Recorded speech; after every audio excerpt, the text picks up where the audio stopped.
같이 말씀을 보도록 하겠습니다. 오늘 말씀은 3장입니다. 앞에 부분은 그렇게 어려운 부분은 없는데 좀 해석이 좀 필요할 수는 있겠습니다. 성경을 해석해야 될 이유가 제가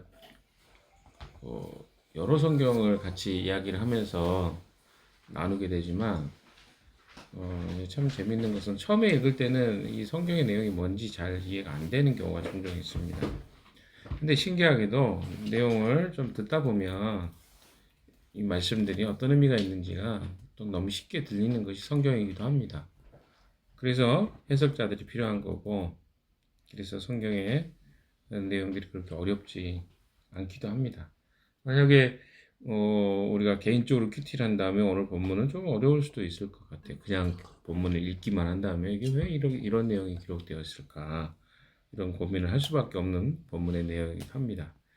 자, 저랑 같이 한번 쭉 읽어보시면서 오늘 본문에 어떤 의미를 말하고 있는지를 살펴보도록 하겠습니다. 자, 3장 1절, 2절 먼저 읽어보도록 할까요? 시작. 이스라엘 자손아, 이 말을 들어라. 이것은 나 주가 너희에게 내리는 심판의 말이다. 이집트 땅에서 데리고 올라온 모든 족속에게 내가 선언한다. 나는 이 땅의 모든 족속들 가운데서 오직 너희만을 선택하였으나 너희가 이 모든 악을 저질렀으니 내가 너희를 처벌하겠다.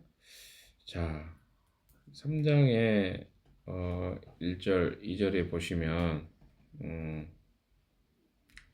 하나님이 이스라엘 백성들을 어떤 이유로 심판하시는지, 경고를 주시는지에 대한 이유가 나옵니다. 그런데 거기 보면 이 말을 들으라는 표현이 나와요. 그렇죠? 하나님은 들으라고 경고를 주신 거예요. 근데 그 하나님과의 이스라엘 관계가 이제 1절에 보시면 설명이 되죠. 이것은 나 주가 너희에게 내리는 심판의 말이다. 들어야 되는데 어떤 말이냐면 심판의 말. 주님이 너희에게 내리시는. 이스라엘과 하나님과의 관계는 어떤 관계냐? 3장 1절의 마지막 부분에 보시면 이집트 땅에서 데리고 올라온 모든 족속에게 내가 선언한다. 물론 이스라엘만 데리고 온 건 아니었어요. 거기에 함께 부역했던 사람들도 있었기 때문에 모든 족속이라고 표현합니다. 그러나 중요한 건 하나님이 그 백성이라고 칭한 모든 사람에게 지금 선언하고 있습니다. 그러면 어떻게 해야 돼요? 들어야 되는 거죠. 근데 왜 그러면 굳이 들으라고 했을까요? 듣지 않고 있었기 때문에 들으라고 한 것이죠. 자, 우리가 1장, 2장을 살펴보면 1장과 2장은 무슨 내용이었습니까? 이스라엘의 주변 나라들에 대한 심판의 메시지였습니다. 그러니까 이스라엘의 주변 나라들의 심판의 메시지 속에는 그들이 이스라엘과 관련된 죄도 있었고 또 그들의 사회 문제에 관한 죄들도 있었습니다. 뭐 두로라든가 이런 뭐 에돔 그리고 암몬, 모압 이런 나라들 쭉 이야기했죠. 아람의 나라들도 있었고 그런 나라들이 뭡니까? 다 사회 안에 있는 문제들에 대해서 부정의하고 불의한 행동들, 인신매매라든가 지금 요즘에 캄보디아 그러니까 그런 거죠. 인신매매. 모든 나라들이 국가들도 어때요? 그것에 대해서 비난하잖아요. 거기에는 어떤 나라들이 있을까요? 정의로운 나라도 있지만 불의한 나라도 있습니다. 나라는 그렇습니다. 그런데 어때요? 모두가 다 한 목소리로 비난하잖아요. 무엇에 대해서 그렇습니까? 캄보디아라는 나라가 그걸 허용한 거예요. 인신매매를 통해서 사기를 조장하는 것에 대해서 고문을 한다거나 혹은 감금하고 폭력을 행한다거나 뭐 이런 일에 대해서 어떻게 합니까? 문제가 있다. 저런 어떻게 나라가 저런 일을 할 수 있냐? 이게 뭐예요? 공의예요. 부정이야. 근데 그 나라 입장에서 뭐예요? 아니 우리가 우리 안에서 우리끼리 뭐 나라의 법에 의해서 이걸 하고 있는데 뭐가 문제야? 이렇게 이야기한다면 거기에 판단 기준이 뭡니까? 인간이라는 보편적 가치 안에서 인간을 그렇게 다뤄서는 안 된다고 하는 어떤 정의가 필요한 거 아니겠어요? 그럼 마찬가지입니다. 하나님이 이 아모스서에서 이야기하고 있는 이 다른 나라들에 대한 심판도 동일한 거예요. 하나님의 공의와 정의에서 그들의 행동과 태도가 올바르지 않다는 것을 지적했습니다.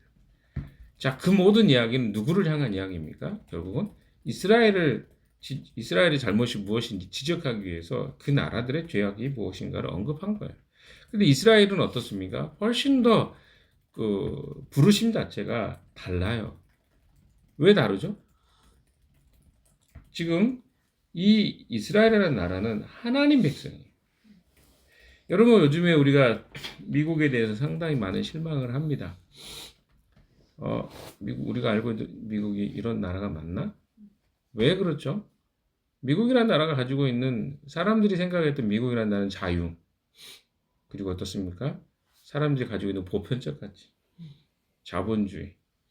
뭐 자본주의도 어때요? 정당한 경쟁을 통한 자본주의. 그럼 사람들이 그것에 대해서 미국은 자유로운 나라구나. 언론의 자유도 있고 경제, 그리고 이민에 대한 것도 열려 있고, 이런 것들이 굉장히 미국이 가지고 있는 보편적인 이미지였어요. 그런데 어떻습니까? 현재 그들이 하고 있는 행동이 이제까지 이야기해왔던, 자기들이 말해왔던 모습과 다르기 때문에 사람들이 비판하는 거거든요. 이스라엘 나라는 어떤 나라입니까? 그러면 하나님이 그 백성을 자녀로 둔 나라, 하나님의 율법이 그들의 기준이 되는 나라, 하나님을 최고의 우선순위로 두는 나라, 이런 나라였단 말이에요. 그런데 어떻게 지금 이들이 행동하고 있는 것이죠? 이들이 악을 행하는 거죠. 2절에 보십시오. 나는 이 땅의 모든 족속들 가운데서 오직 너희만을 선택하였으나 너희가 이 모든 악을 저질렀으니 내가 너희를 처벌하겠다. 그러니까 하나님이 기대했던 이스라엘의 모습과 너무 다른, 그러니까 주변 나라들이 이야기한 그 죄의 모습이 다 있고, 2장에 이야기했던 이 죄악들이 관연한 거예요. 2장에도 여러분 우리가 쭉 봤죠. 2장에 무엇이 그들의 잘못인가. 2장 6절 이하에 보시면 이스라엘이 지은 죄 서너 가지를 이야기하면서 이야기했던, 그들이 돈을 받고 의로운 사람을 팔았고, 신한걸레 값에 빈민을 팔았고, 힘없는 사람들의 머리를 흙먼지 속에 쳐넣어서 짓밟고, 힘 약한 사람들의 길을 굽게 하였다. 아버지와 아들이 같은 여자에게 드나들며 나의 거룩한 이름을 더럽혔다. 그렇죠? 전당 잡은 옷을 모든 제단 옆에 펴놓고는 그 위에 눕고 저희가 섬기는 하나님의 성전에서 벌금으로 거둔 포도주를 마시곤 했다. 그러니까 사회 안에 있는 부조리들은 다 이들이 행하고 있는 것입니다. 하나님이 그들을 지켜주셨어요. 아모리 사람들로부터 지키셨다는 이야기도 하셨죠. 그런데 어떻습니까? 나실인들, 그리고 선지자들은 어때요? 예언도 못하게 하고 나실인들을 타락시키고, 이런 일들 행했다. 이게 바로 이스라엘의 죄악이다. 자,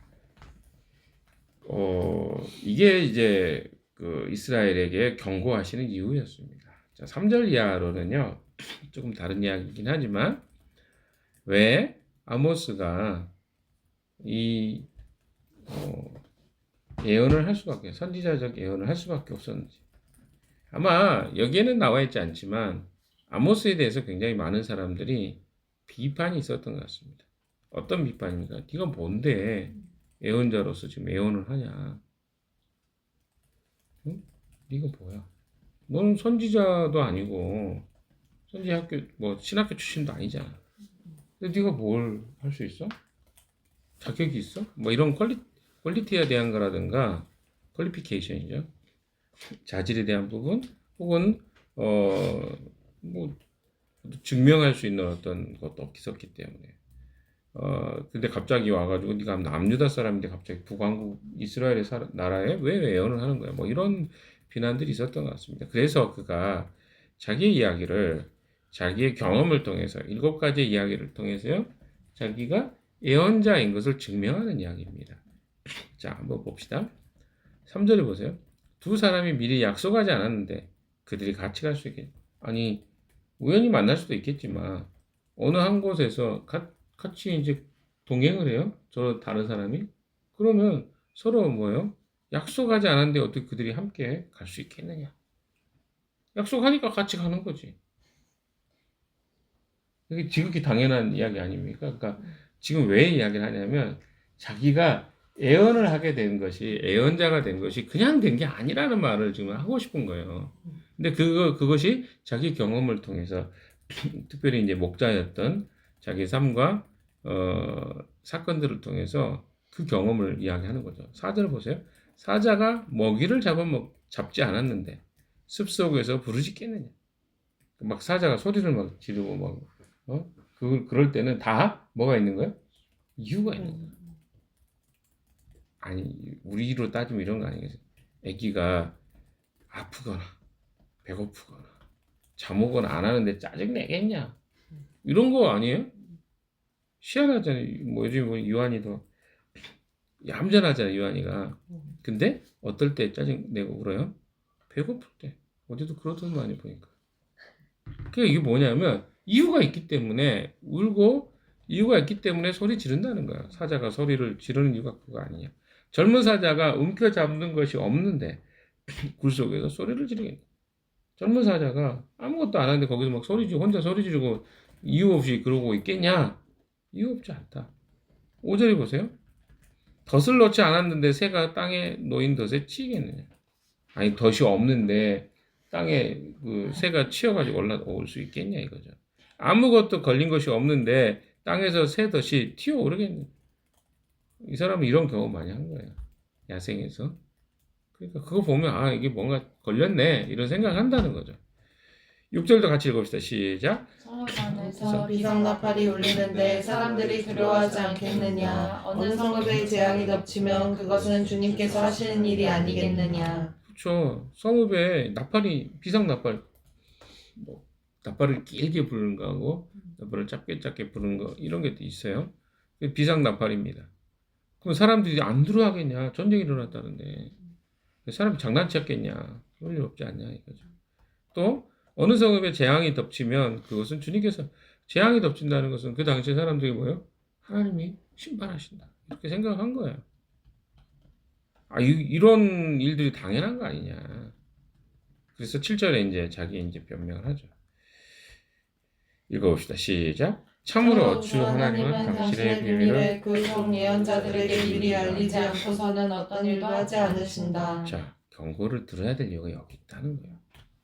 하나님은 당신의 비밀을 그중 예언자들에게 미리 알리지 않고는 어떤 말도 어떤 일도 하지 않으신다. 하나님은요 경고를 주신다는 거예요. 그 백성에게. 그래서 내가 경고하는 거야 지금 너희들에게. 너희들이 나의 그 퀄리피케이션 자질 선지자적 자질에 대해서 지금 나에게 의문을 가질지 모르지만 나도 내가 비록 선지 후보생도 아니었고 학교도 다니지 않았지만 나 같은 사람을 통해서 하나님 지금 경고하고 계신 거야. 이 말하고 있는 거죠. 자 8절 마지막 시작. 사자가 울렁거리는데 누가 겁내지 않겠느냐. 주 하나님이 말씀하시는데 누가 예언하지 않을 수 있겠느냐. 사자가 우르릉거리는데 그 앞에서 나 안 무서워 쟤 이렇게 할 사람이 누가 있겠어요? 당연히 무섭죠. 여러분 영상이나 보세요. 동물이 공격당할 때 사람이 어떤 반응하는지 얼마나 두렵겠습니까? 마찬가지입니다. 하나님이 말씀하시는데 누가 예언하지 않을 수 있겠냐. 지금 하나님이 자기에게 말씀하셨기 때문에 내가 너희들에게 이야기하고 있는 것이죠. 그렇게 어려운 내용은 아니죠. 제가 처음에 이야기 드렸죠. 처음에 해석하기 전에는 좀 이해 안 되는 부분이 있지만 좀 이야기를 듣고 그런 말이구나. 이해가 됩니다. 오늘 내용을 좀 빨리 정리를 하겠습니다. 그렇게 내용이 어렵지는 않기 때문에. 사랑하는 여러분, 하나님은 우리에게요. 어떤 이 말씀에 의하면 그런 거죠. 어떤 이야기도 미리 경고하지 않고 행하지 않으십니다. 하나님 백성에게는요. 하나님 미리 사랑하셔서 그들에게 기회도 주시고 시간도 주시고 경고도 주십니다. 그게 은혜죠. 경고 없이 우연히 어떤 사건은 닥치지 않습니다. 여러분 잘 아시는 것처럼 전조 증상이 늘 있어요. 하나님은 우리 삶에 잘못 나갈 때 경고를 주십니다. 몸이 아플 때도 경고가 사인이 있어요. 어떤 일이 일어날 때도 그거 하지 말라고 하는 어떤 사인이 있는데 우리는 그 무시하고 늘 합니다. 그리고 나면 어떤 일이 생깁니까? 큰 사건이 생기죠. 그래서 우리는 그때 후회합니다. 그러나 인생은 그렇게 하면 너무 늦는 거죠. 여러분의 하나님이 어떤 경고의 메시지를 주고 계십니까? 그럼 바로 그것을 눈치채고 우리 자신이 겸손해지는 것이 하나님의 은혜입니다. 대부분은 그런 하나님의 경고를 무시하고 우리가 겸허하게 하나님의 어떤 메시지를 받지 않기 때문에 일들이 커져요. 뭐든지 그렇습니다. 여러분 이빨이 아플 때 염증이 생기거나 뭐 피가 나거나 이런 것들이 전조 증상은 나잖아요. 그럼 어떻게 해야 돼요? 병원에 가서 치료하면 끝납니다. 근데 치과 치료는 어떻게 해요? 내버려 둘수록 돈이 커지죠. 이빨 뽑아야 돼요. 신경치료만 잠깐 아니면 잇몸치료만 해도 될 것을 신경치료해야 되고 또 임플란트 저는 벌써 2개나 했습니다만 이렇게 돼요. 그럼 어떻게 돼요? 돈이 많이 들죠. 돈만 들면 상관이 없는데 더 큰 일을 당할 수도 있습니다. 사랑하는 여러분, 경고는 두려움이기도 하지만 축복이기도 합니다. 아직 우리에게 하나님의 기회가 남아있구나 라고 하는 메시지죠. 근데 대부분의 사람들이 어리석게도 이 경고를 무시합니다. 경고를 무시하는 것이 오늘 우리에게 큰 일로 다가오는 이유입니다. 하나님 여러분에게 어떤 경고를 주고 계십니까? 두려우라고 하는 말이 아니에요. 경고는 우리에게 하나님이 돌이킬 수 있는 기회를 주시는 거란 말이에요. 그럼 어떻게 해야 돼요? 정신 차리면 되죠. 지금이라도. 늦었을 때가 가장 빠를 때입니다. 하나님 여러분에게 어떤 경고를 주고 계십니까? 이것들을 오늘 점검해 보시고 그 경고 속에서 무시하지 마시고 그 경고를 기꺼이 믿음으로 받으시고 또 거기 안에서 해결하고 회복되는 여러분 되시기를 주님의 이름으로 축원합니다. 기도합시다.